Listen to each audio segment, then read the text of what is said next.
যিগৰাকী ব্যক্তিৰ আমি এতিয়া কথা কম মই বি এবাৰ ল'বলৈ দিছোঁ কিছুমান মাত এনেকুৱা হয় কিছুমান সৃষ্টি এনেকুৱা হয় সি বেলেগ এটা স্তৰলৈ শুনোতাজনক লৈ যাব পাৰে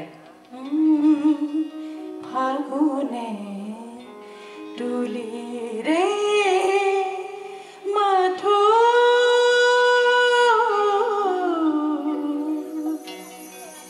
এনেকুৱা গীত শুনিছিলোঁ বহুত আগতে সেই গীতটো শুনি আপ্লুত হৈছিলোঁ কণ্ঠকাৰ যেতিয়া সুধিছিলোঁ তেতিয়া গম পাইছিলোঁ সেয়া কণ্ঠগৰাকীৰ মন্দিৰা লাহিৰী আমাৰ মাজত আজি মন্দিৰা লাহিৰী বাইদেউ আছে এইগৰাকী ব্যক্তিৰ কথা কি ক'ম ক্লাছিকেল আধুনিক একেধৰণে চৰ্চা কৰি আছে যাৰ পৰা আমি শিকিব পাৰোঁ বহুত তেওঁৰ কথা পাতিম তেওঁৰ গীত শুনিম তেওঁৰ কণ্ঠৰেই শুনিম কিন্তু তাৰ আগত আমি অডিঅ' ভিজুৱেল অকণমান বাইদেউৰ বিষয়ে চাই লওঁ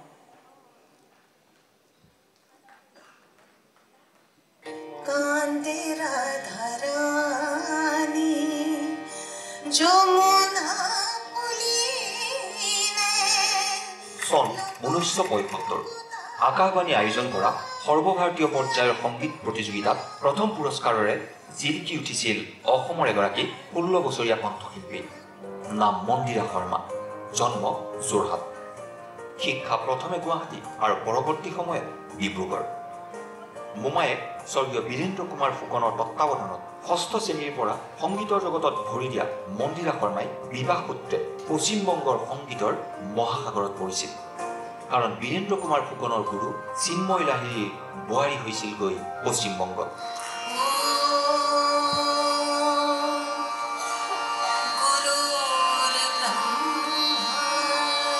পৰিচয় ল'লে মন্দিৰা লাহিৰী ৰূপে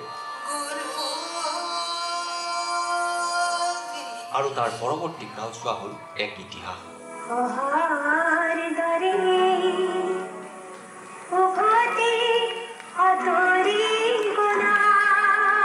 ভাৰতৰ শাস্ত্ৰীয় সংগীতৰ এটি উজ্জ্বল নাম হৈ পৰিল অসমৰ জীয়ৰী কলকাতাৰ বোৱাৰী মন্দিৰা লাহিৰী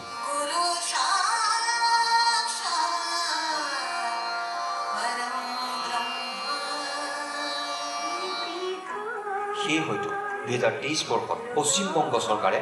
নজৰুল জন্মজয়ন্তী অনুষ্ঠানত গিৰিজানন্দ পুৰস্কাৰেৰে বিভূষিত কৰে বিদুষী মন্দিৰা লাহিৰীক মন্দিৰা লাহিৰীৰ অনুভৱ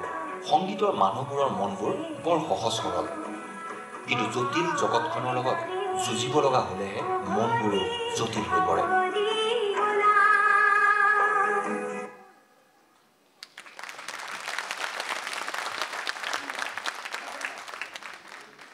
বাইদেউক আমাৰ প্ৰশ্নটো এনেকুৱা ধৰণৰ ইয়াতে বহু হয়তো দৰ্শক বহি আছে শ্ৰোতা বহি আছে যি জানিব বিচাৰিব আজিৰ তাৰিখতো তেওঁ কলিকতাত বেংগলী ভাষাত গীত গায় বাংলা ভাষাত অসমীয়া ভাষাত গীত গায় অলপতে ৰেকৰ্ডিং কৰিছে আৰু সেই গীত আমি শুনিছোঁ কিন্তু মোৰ জানিব লগা কথাটো এইটো মোৰ মানে আমাৰ সকলোৰে যে এই যে শাস্ত্ৰীয় সংগীত আপোনাৰ যিটো প্ৰাইমাৰী আপুনি চৰ্চা কৰে শাস্ত্ৰীয় সংগীতৰ গোটেই গায়কীৰ যিটো পদ্ধতি সেইটো বহুত বেলেগ আৰু আধুনিক গীত আপুনি সমান্তৰালভাৱে চৰ্চা কৰে আজিৰ তাৰিখতো কৈ আছে আমাৰ সৌভাগ্য আজি আমি নিজেই শুনিম তেওঁ নিজেই গাব তেওঁৰ গীত মই জানিব খুজিছোঁ এই যে দুটা ধাৰা সমান্তৰালভাৱে একেলগে কৰি থকাটো এইটো কেনেকৈ সম্ভৱ হয় কি কৰিব লাগে এগৰাকী গায়ক বা গায়িকাই খুব মানে কঠিন প্ৰশ্ন উত্তৰ দিয়া খুব দিগদাৰ এনিৱে আজি যিটো মঞ্চত মই বহি আছোঁ প্ৰশান্ত দা ৰাজবি দা পুলক দা মোৰ গুৰুজন সদায় আৰু মানে জিতুল বাকী আমাৰ জিতু দা আছে সবকে মোৰ শ্ৰদ্ধা জনাইছোঁ মনোযোগ দা মোৰ মানে প্ৰত্যেকে নীলিমা বাইদেউ সবকে এতিয়া এটা কথা কওঁ প্ৰথমে মোৰ আন্তৰিক ধন্যবাদ জনাইছোঁ এইখন মঞ্চত মোক আমন্ত্ৰিত কৰাৰ কাৰণে আৰু এই অনুষ্ঠানটো মই আজি বহি বহি ভাবিছোঁ খুব ইনোভেটিভ মানে জাৰা হাটকে কাৰণ আমিতো গান গাওঁ, গুচি যাওঁ, কিন্তু প্ৰত্যেকে যে ইণ্টাৰেকশ্যন যিটো দৰ্শকৰ লগত, সেইটো এটা বৰ ডাঙৰ কথা। কাৰণ দৰ্শকে কেনেকৈ লৈছে কামবোৰক, কেনেকৈ আঁকোৱালি লৈছে। কাৰণ আমি সদায় কওঁ জনতা জনাৰ্দন, দৰ্শক নাথাকিলে, আপোনালোকৰ আশীৰ্বাদ নাথাকিলে আমাৰ একোৱে অস্তিত্বই নাই। আৰু শ্ৰীমন্ত শংকৰদেৱ কলাক্ষেত্ৰ আজি যিটো মানে ২৭ বছৰ পূৰ্ণ হৈছে ফাউণ্ডেশ্যন ডে'ৰ কাৰণে, মই খুব আপ্লুত যে মই ইয়াত উপস্থিত থাকিব পাৰিছোঁ। তাৰ কাৰণে শ্ৰীযুত সুদৰ্শন ঠাকুৰ, আপোনাক বহুত বহুত ধন্যবাদ। আৰু আপোনালোকৰ লগত এছ'চিয়েটেড যিসকল মানুহ আছে কলাক্ষেত্ৰত, মই হয়তো চবৰে নাম নাজানো, বিশেষকৈ অবিনে মোক মানে প্ৰথমৰ পৰাই ফোনত অনবৰতে কণ্টেক্ট কৰি আছোঁ। কবিৰক মই বহুত বহুত ধন্যবাদ জনাইছোঁ মোৰ পৰা। আৰু এটা কথাও ক'বলৈ মই আজি বাধ্য হৈছোঁ, কাৰণ আমাৰ অসমীয়া জাতিটোৰ আতিথ্যতা, আপ্যায়ন এই বস্তুটোত খুব সুনাম আছে। কাৰণ কলাক্ষেত্ৰত মই কালিৰ পৰা আছোঁ, মই প্ৰতিটো মুহূৰ্তত সেইটো মই অনুভৱ কৰিছোঁ। কাৰণ ইমান ভালকৈ মোক হস্পিটেলিটি যিটো, কাৰণ অসমীয়া জাতিৰ এইটো এটা ডাঙৰ আমাৰ সম্পদ যে অতিথি মানে কি কওঁ মই কি যে আপ্যায়ন কৰা, ভাল পোৱা, শ্ৰদ্ধা কৰা, অতিথিক কেনেকৈ লাগে, আমি সৰুৰ পৰা সেইটো শিকি আহিছোঁ। আৰু এটা কথা, প্ৰশান্ত দাৰ ওচৰত বহুত গান শিকিছোঁ, ৰাজবিদাৰ ওচৰত যদিও এটাই গান শিকিছোঁ, তাৰপিছত মই গুচি গ'লোঁ ৰাজবিদা। সেইটো মই মানে কি ক'ম আৰু কি, যেতিয়া মই 74ত মই মেট্ৰিকুলেশ্যন পাছ কৰি কানৈত ভৰ্তি হওঁ ডিব্ৰুগড়, কাৰণ মোৰ মামা প্ৰথমে মোৰ গুৰু শ্ৰদ্ধেয় বীৰেন্দ্ৰ কুমাৰ ফুকন, তেখেতৰ নাম নল'লে মোৰ জীৱনটোৱে অসম্পূৰ্ণ। তাৰ পৰৱৰ্তী ক্ষেত্ৰত আচাৰ্য চিন্ময় লাহিড়ী, তেখেতৰ ওচৰত মোৰ শিক্ষা লাভ। আৰু বাকী বহুত আশে পাশে কিন্তু বহুত মই শিক্ষা লাভ কৰিছোঁ, যেনেকৈ প্ৰশান্ত দা, ৰাজবিদা, হীৰেন দা, প্ৰত্যেকে, অনুপম দা, বিপুল দা, প্ৰত্যেকে মোক ধৰি ধৰি কিন্তু শিকাইছে। নমিতা ভট্টাচাৰ্য বাইদেউ, এটা হাত চাপৰি সকলোৰে পৰা। মন্দিৰা লাহি বাইদেউ বান্ধৱী, বাইদেউ সেই শৈশৱৰ কথা লাগে, অষ্টম মানত কি হৈছিল সেই বিষয়ে অকণমান লাগে, বান্ধৱীয়ে শুনিবলৈ ৰৈ আছে। মই কম বুলি ভাবাই নাই তাইক, কালি লগ পাইছোঁ এইকেইদিন। মোৰ ঘৰতে আহি পেলাই প্ৰথমতে তাই উঠিলে, বহুত কথা পাতিলোঁ। আমি কথা পাতিলে খালি প্ৰথমতে হাঁহো ন, ইমান হাঁহো, কিয় হাঁহো নিজে নাজানো, ইমান হাঁহো নহয়। ৰাতি তাই কেতিয়াবা 11টা বজাৰ পৰা 12টা, 12:30 মোলৈ ফোন কৰে, আমি খালি হাঁহিয়ে থাকোঁ। কিয় হাঁহো কিন্তু গম নাপাওঁ। আৰু মই মানে তাকে শুই পেলাই পিছত ভাবোঁ কথাটোনো কি আছিল। এতিয়া মই হাঁহি যে আছে সেইটো কথাত মই মাজতে কৈছোঁ খালি আপোনাৰ কথাটো, এই দুয়োগৰাকী যেতিয়া হাঁহে তেতিয়া সুৰত হাঁহে নেকি সেইটোৱে জানো, নাজানো হয়তো সুৰতে হয় চাগে। কাৰণ ৰাতি মানে কিয় হাঁহো মই নিজে নাপায়ো।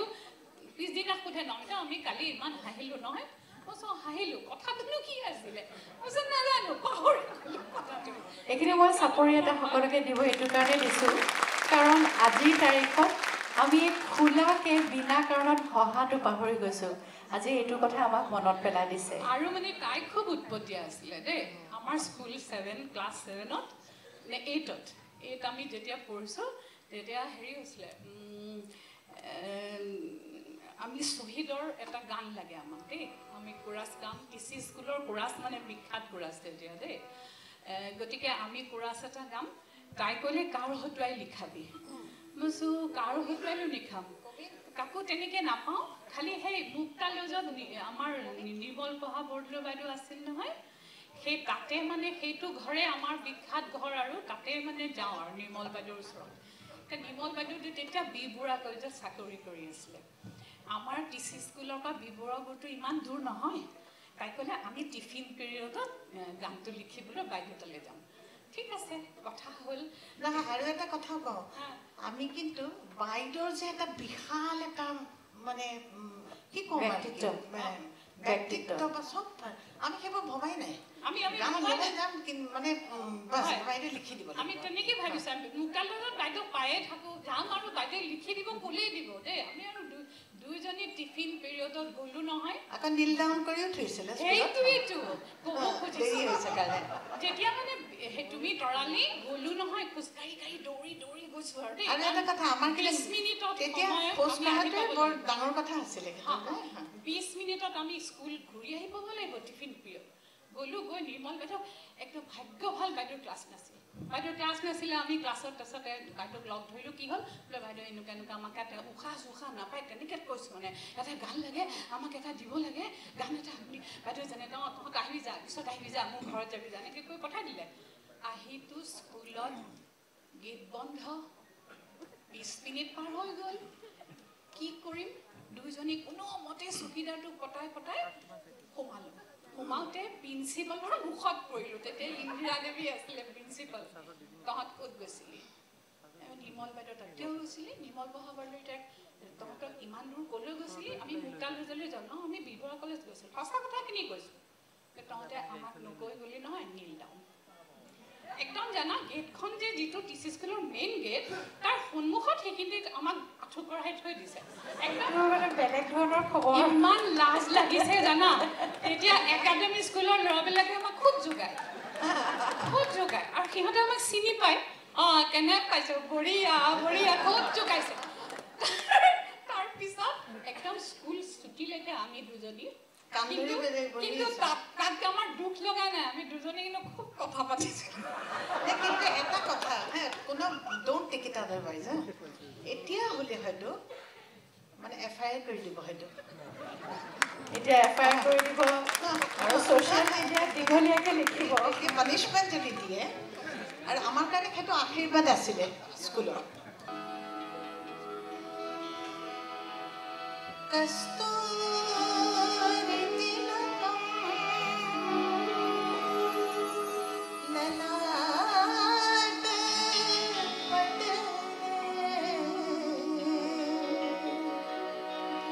वक्षस्थले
আমিও গাম আৰু সকলো একেলগে গাব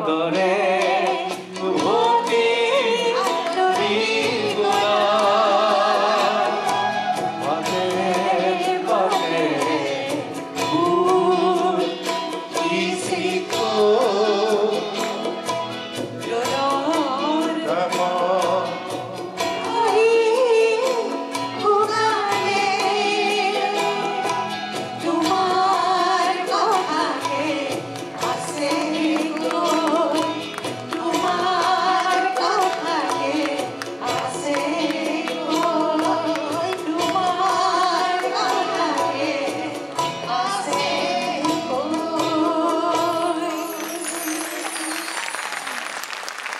ধন্যবাদ যে সকলোৱে গাইছে সেইকাৰণে নিজৰ বাবে এবাৰ চাপৰি এবাৰ যিগৰাকী ব্যক্তিৰ কথা আমি চাম দেখিম স্ক্ৰীনত সেই ব্যক্তিগৰাকী বিশেষ জিতু শৰ্মা আপোনালোকে তেওঁক জিতু তপন দুগৰাকী নামেৰে প্ৰায় জানে কিন্তু জিতু শৰ্মা আমাৰ মাজত আছে জিতু দা আপোনালোকে আশীৰ্বাদ কৰিব চাপৰিৰে জিতুদাৰ বিষয়ে নতুনকৈ আৰু ক'বলগীয়া আপোনালোক সকলোৱে বহুত কথা জানেই কিন্তু তথাপিতো আমি অকণমান জিতুদাৰ বিষয়ে ভিজুৱেল চাই লওঁ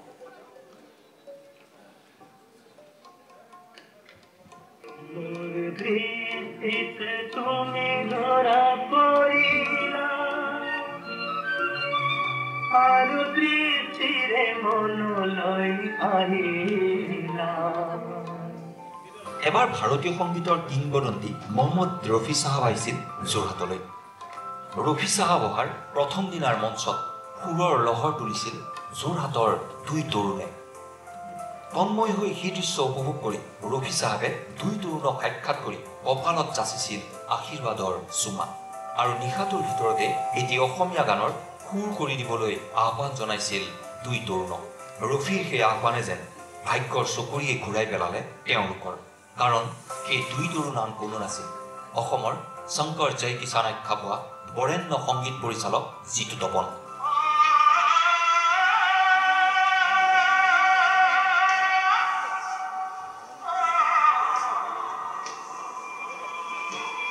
আৰু জিতু তপনৰ হাতত নিশাটোৰ ভিতৰতে জন্ম হোৱা মহম্মদ ৰফিৰ কণ্ঠৰ সেই বিশেষ গীতটো আছিল অসমীয়া সংগীতৰ অন্যতম মাইলৰ খুঁটি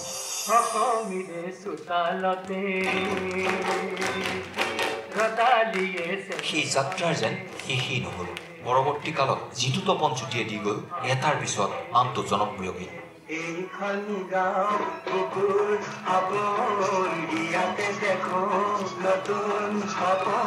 এই জিতু তপন জুটিৰ অন্যতম দৰ্পনাথ শৰ্মাৰ পুত্ৰ জিতু শৰ্মা অসমীয়া ছবিৰ সংগীত পৰিচালনাত সবল খোজ পেলোৱা জিতু তপন জুটিয়ে ৩৪খনকৈ হিন্দী ছবিৰ উপৰিও ভাৰতৰ বহুকেইটা ভাষাৰ ছবিত সংগীত পৰিচালনাৰে অসমৰ নাম ৰাষ্ট্ৰীয় প্ৰেক্ষাপটত জিলিকাই তুলিছিল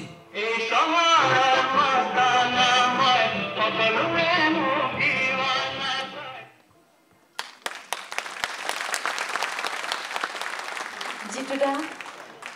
প্ৰথম প্ৰশ্নতেই এই যে মহম্মদ ৰফিয়ে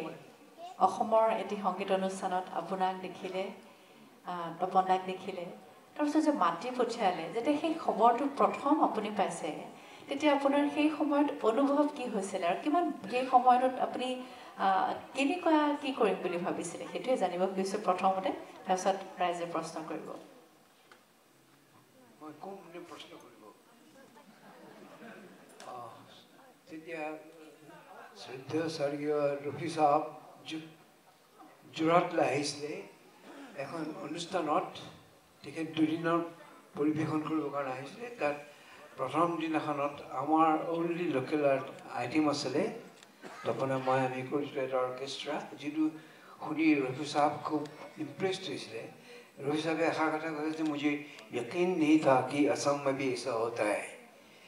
পিছদিনাখন আমাক তাৰ যি মহাবীৰ আগৰৱাল তেওঁ আছিলে তেওঁ আমাৰ ঘৰবিলাকত গৈ পেলাই ক'লে যে ৰফি চাহাবে তোমালোকক মাতিছে আমাৰ মানে আচৰিত লাগিলে আহিলোঁ আহি পেলাই ৰফি চাহাবে ক'লোঁ रफी साहब कैसे जाए मुझे यकीन है कि आप लोग जो मैंने कल देखा और सुना आप लोग ने जो ऑर्केस्ट्रा किया तो आप लोग धुनें भी बनाते होंगे गाने भी तो मुझे असमीज़ गाना सिखाए जो मैं आज शाम को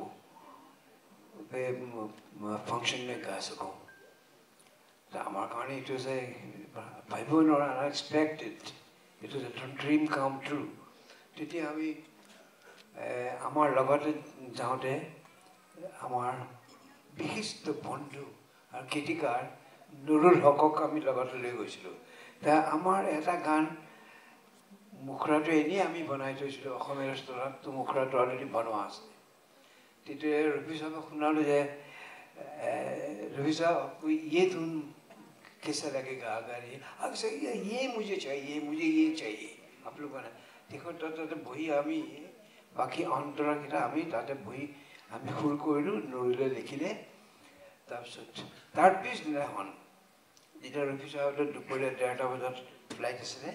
এটা প্ৰেছ কনফাৰেন্সৰ ৰাতিপুৱা মাত্ৰা আমাকো মাতিবলৈ কৈ দিলে ৰফি চাহাব আমি গ'লোঁ তেতিয়া এজন সাংবাদিকে সুধিলে যে रफी साहब आपने जो गाना गाया जो जीतू तपन जी ने बताया आपको कैसा लगा रफी साहब को जब मुझे बहुत पसंद आया मैं जीतू तपन जी से सिफारिश करूँगा कि मुझे ये जो फोक बेस का गाना है एक रोमांटिक गाना बना के दे दीजिए जो मैं मुंबई में तेरे एक बार बॉम्बे बोली কৈছিলে এতিয়া আজিকালি মুম্বাই হ'ল তো মুম্বাই মই ৰেকৰ্ড কৰিছোঁ এইটো আমাৰ কাৰণে এটা ভাবিব নোৱাৰা এটা কথা আহি কৰিলে আমি ভাবিবই পৰা নাই যে মোক Rafi Sahab at the peak of his glory Rafi চাহাবে আমাক কোন আমি যোৰহাটৰ হেৰি দিলে তাৰপিছত ৰফি চাহাবৰ লগত আমাৰ যোগাযোগ হ'ল তেখেতে আমাক মুম্বাইলৈ মাতি পঠিয়ালে আৰু আমি তাত ICMB ষ্টুডিঅ'ত এই দুটা গান ৰেকৰ্ডিং কৰিছোঁ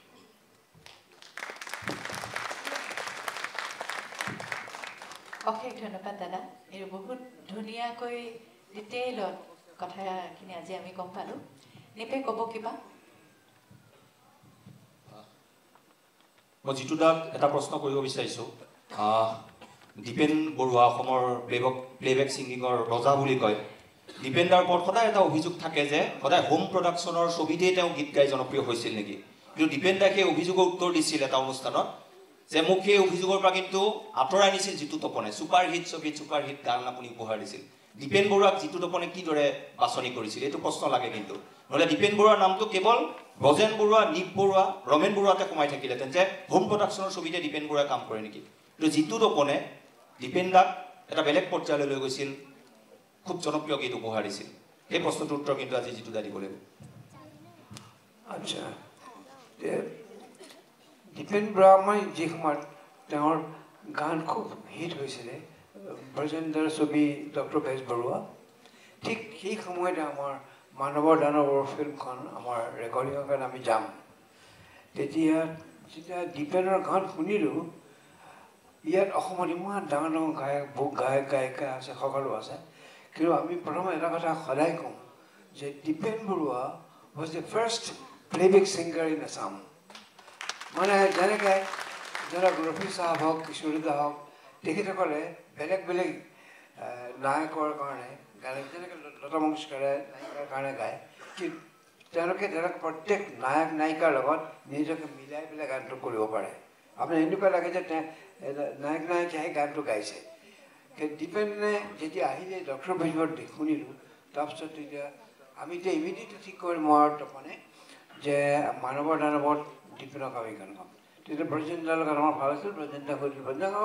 যিটো তখন তোমালোকে লোৱা ইয়াক তাক ভুজু বুলি মাতে তাৰ ঘৰ নাম ভুজু ভুজুক তোমালোকে কোৱা তাৰপিছত আমি মানৱৰ দানৱৰ ৰেকৰ্ডিং কৰিলোঁ আনকি তাক আমাক কেইবাখনো চিনেমাতো গান গাইছে আৰু এখন আমি ছবিত বম্বেত ৰেকৰ্ডিং কৰিছিলোঁ তেতিয়া তেওঁক লৈ গৈছোঁ মুক্তি বুলি এখন ফিল্ম আছিলে ই দুটা গান গাইছিলে দীপেন বৰুৱাই ই বৰ ভাল গায়ক দেই দীপেন বৰুৱা বৰ সঁচাকৈ ভাল গায়ক ধন্যবাদ দাদা আজি আমাৰ মাজত নৱপ্ৰজন্মৰ গায়ক আছে নীলোৎপল গায়ন আৰু নীলোৎপলে দাদা বৰ ধুনীয়া গীত এটি গাব যদি মই প্ৰশ্ন কৰোঁ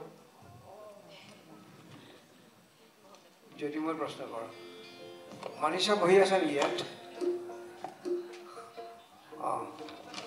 আচ্ছা বঢ়িয়া ৰাণা বৰ ভাল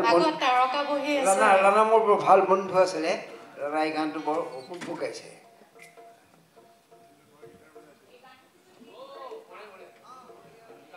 আৰু দাদাই গীটাৰ বজাইছিলে এইটো আজি আমাৰ সৌভাগ্য আচলতে ইমানখিনি একেলগে মানুহ পাইছোঁ এই গীত ৰেকৰ্ডিঙত চাদুলে গীটাৰ বজাইছিল আগত ইমান অকণমান আগত নমিতা বাইদেউ ইমান ধুনীয়াকৈ কথা ক'লে আৰু মন্দিৰা লাহিৰী বাইদেউৰ অলপতে এটি গীত গাইছে মঞ্জুলা খুৰী বহি আছে তেওঁ লিখা গীত এটি অলপতে গাইছিলে বিৰাট ধুনীয়াকৈ আৰু এইবাৰ নীলোৎপলে যিটো তাৰ গীতটো গাব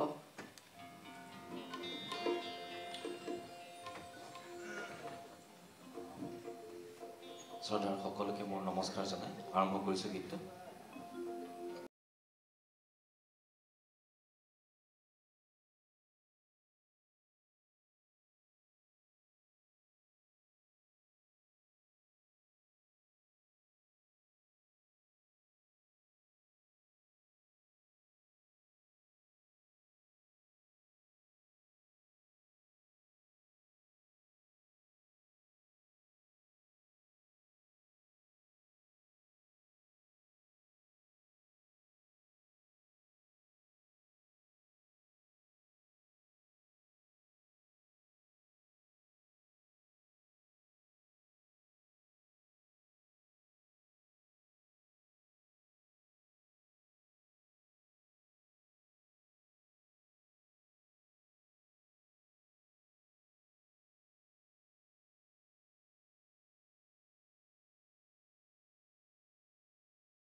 আৰু যদি দেখা ৰংবোৰ শেষ আধাটো এই ছবিখনি হে শিল্পী কিদৰে আঁকিবা আধা ছবিখনি যদি মই প্ৰশ্ন কৰোঁ যদি মই প্ৰশ্ন কৰোঁ যদি মই প্ৰশ্ন কৰোঁ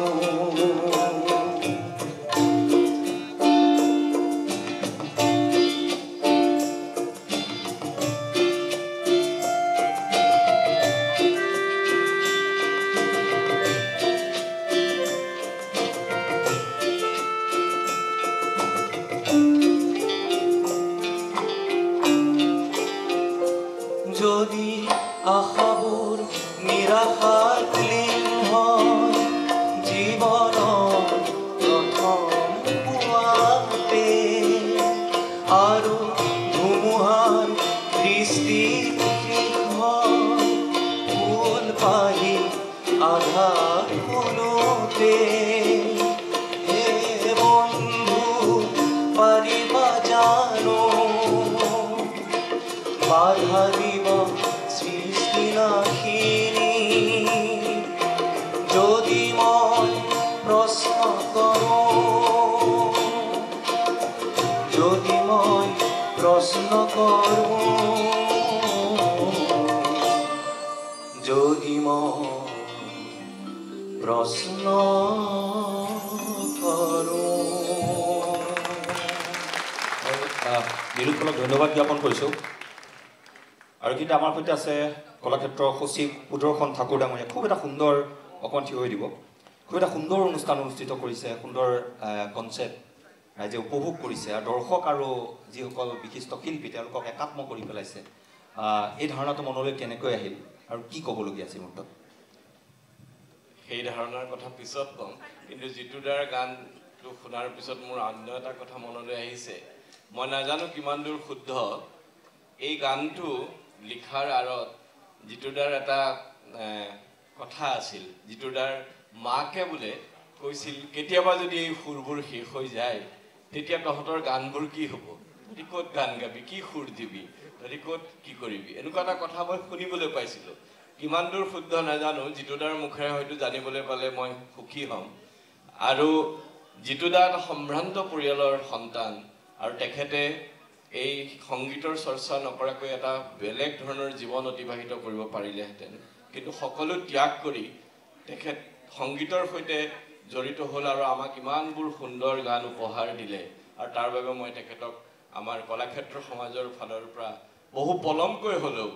আপোনাক আমি সেৱা জনাইছোঁ আৰু আজি আমি সৌভাগ্যৱান যে এনে কিছু বৰেণ্য নমস্য শিল্পীক আমি আজি আমন্ত্ৰণ কৰি আনিলোঁ যিসকলক আমি খুব